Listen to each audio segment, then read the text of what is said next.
banyak seringkali kita berpikir kalau kita bicara marketplace ministry itu synonymous atau sama dengan marketplace evangelism, gitu ya. Jadi marketplace ministry artinya ya kita bersaksi pada teman-teman di tempat kerja kita, dan ini limited to the social or relationship aspect, gitu ya.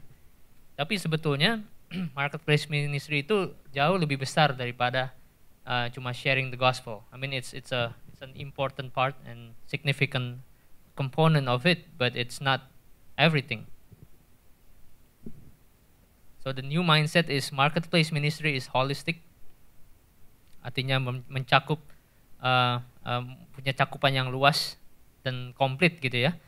Yang pertama adalah yes, marketplace ministry is relational. That means kita dipanggil oleh Tuhan untuk menjadi saksi, witness, untuk evangelize, untuk berdoa bagi yang membutuhkan, untuk caring, gitu ya, untuk caring buat mereka yang mungkin sedang dalam kesusahan.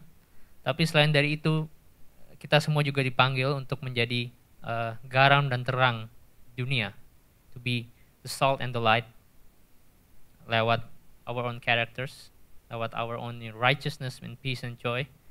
Dan nomor 3, kita semua juga dipanggil untuk dominion. Dominion is part of our ministry dalam pekerjaan kita. What I mean by dominion, nanti saya akan explain further. It includes stewardship. Kita menjadi satu steward yang baik untuk semua talenta dan kesempatan yang Tuhan berikan buat kita. Kita menjadi leader dimanapun kita berada. Kita bukan menjadi pengikut atau ekor, kita menjadi pemimpin. Kita menjadi orang yang menginfluence orang lain, yang menjadi pengaruh, bukan yang dipengaruhi, dan bukan jadi victim, gitu ya. Kita jadi conqueror, gitu ya. Dan juga dominion juga berarti kita menghasilkan sesuatu yang bisa mengubah dunia. Nanti saya akan explain further ya, towards the end of our discussion. Tapi untuk sekarang ini saya mau kasih satu contoh, satu orang yang dalam pekerjaan dia itu fulfill 3 hal ini, dalam hal relational, being the salt and the light, and dominion. Dan orang ini adalah namanya Profesor Graeme Clark. He is an Australian. He developed bionic ear. Bionic ear itu seperti implanting a chip inside your ear. Jadi ini bukan hearing aid ya. Tapi ini chip, ada satu chip yang ditanam di dalam telinga ya.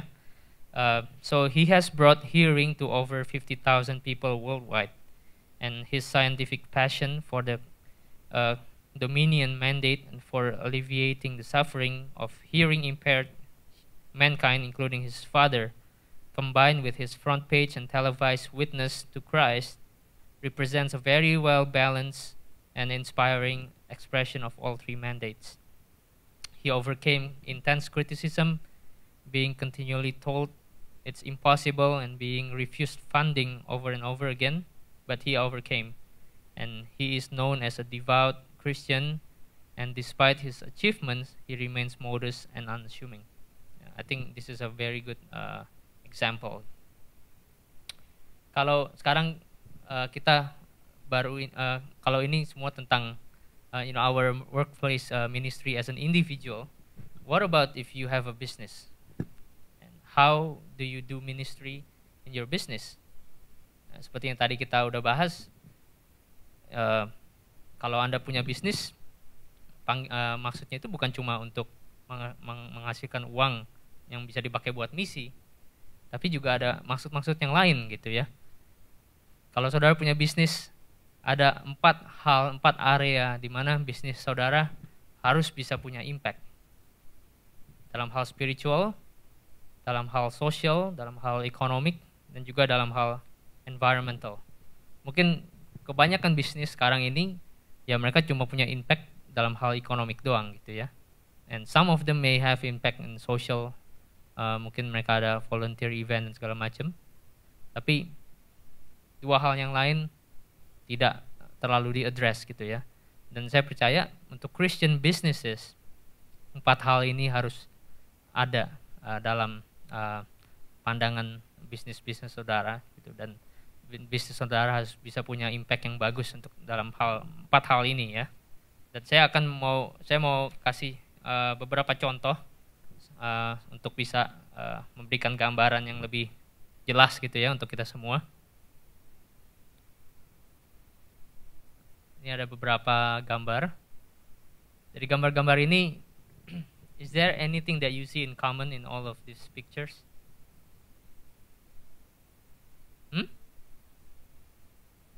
Uniform, okay. Getting closer. Color, what about the color? Kakis, okay, good, okay. 100 buat Gretchen. Kakis, ya. Yeah.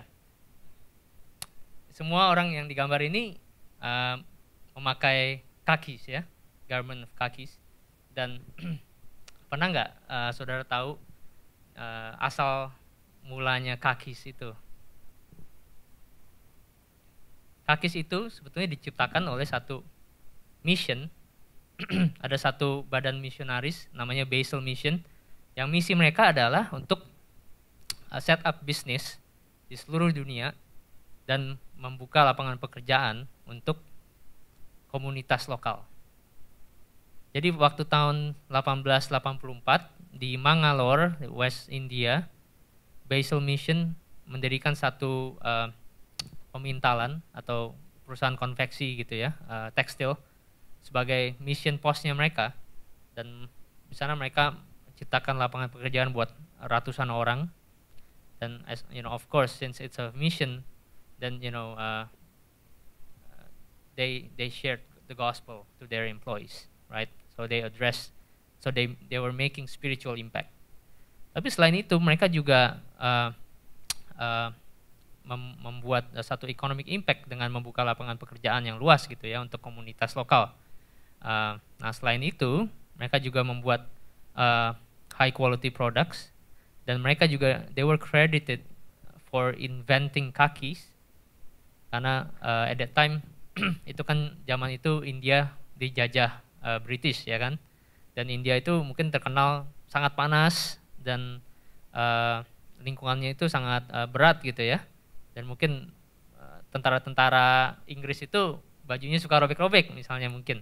Dan jadi gimana nih, mungkin kita mesti menciptakan satu garment yang khusus yang bisa dipakai buat di India. Akhirnya mereka menciptakan kakis, satu material yang didesain untuk bisa bertahan dalam cuaca yang sangat panas, dan juga dalam kalau dicuci berulang kali dia akan tahan. Dan as a result, it's adopted as the military uniforms of the British Army, dan sampai sekarang semua angkatan bersenjata di seluruh dunia, nggak cuma British Army, pakai kakis. Bahkan Gap juga pakai kakis ya.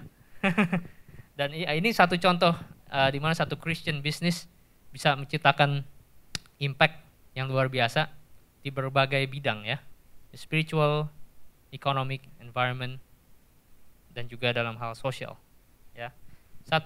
Beberapa contoh lagi, di Amerika sendiri ada satu perusahaan namanya Service Master. It's a residential and commercial services company with over 5,500 US locations. Jadi mereka misalnya janitor, mungkin janitor di kantor saudara mungkin bekerja buat Service Master gitu. Mungkin kalau saudara panggil orang misalnya untuk bersih di rumah, mungkin bisa jadi orang itu bekerja buat Service Master. Dan di perusahaan ini punya satu misi yang ditulis gitu ya secara resmi. Misinya adalah 4. Number 1, honor God in all we do, excel with customers, and help people develop and grow profitably. Ini satu contoh lagi, satu bisnis yang dijalankan dengan secara Kristen gitu ya. Dan saudara bisa lihat dia punya satu misi yang nggak cuma terbatas untuk cari uang doang, tapi juga ada satu pelayanan, ada satu keinginan atau visi untuk melayani Tuhan lewat perusahaan ini. Another example, it's called Beckett Corporation. It's a manufacturing company based in Ohio.